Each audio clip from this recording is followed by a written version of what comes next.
uzophendula kahle ngiphe kanjani hayi ngongitshela into ngitshela yona yo uzophendula kahle mina ngingitshela kanjani hayi ome kancane angeke basakuthatha ame kancane uthathi uba uzothatha iskido ke manje okay sobona ke manje yabo mayi khathele ama-threats wakho amancane khathele ama-threats wakho amancane hayi ungizwele ini yini le ungizwele ngayo wena mama yini le ungizwele ngayo ukuhamba kunakela umunye umndeni ongasigazi lami yini ongizwele ngayo wena ngizwini wena yini ongizwele ngayo no-two at least uyayenza manje ukuthi ngibe nemoto at least uyayenza wena uzamile umzamo wena noma ungangirecorda msuzo isilima wena noma khaya ngifuna ukutshela manga ngicela kayingakhi hayi yo ngalinye ayikho vele into ngiyenzela yona mama ayikho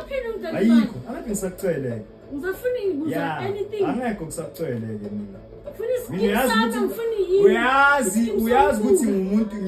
ngumuntu obroko angincengi ngihambe la ngingakuncengi ngincenye mina ukuthi ngibuye hambe la ngingakuncengi ngikoshe uwe ucawuthi ungavulela umuntu i-protection order ahlale la hayi mara ngikwazi ukukhulumisa mina akusamasimba lawo ngikwazi ukukhulumisa mina hayi mina kancane mama hayi ngisukele ngisikhulumele kahle nawe ngicela i-5 rand ngisikhulumela kahle uyabona ukuthi ngizalana ukuthi ngizoyenza yona uyangibona bengilayita igedlela mos bengilayita wena uzazi uyabona nawe uslow hayi slow serious zipi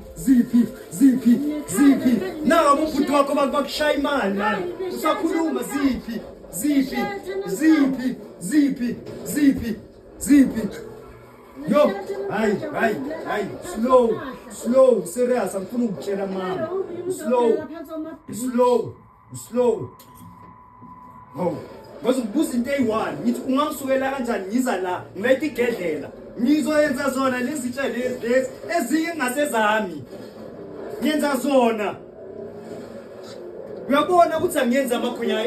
i6 mos uyabona ngenza 1 bengiyenzani bengiyogeza zona lezitsha hayi ngizosula yabuya ngisho. So, a lady by the name of Nomakhaya Nkosi posted this video on TikTok and said, "Guys, we are dealing with this at home.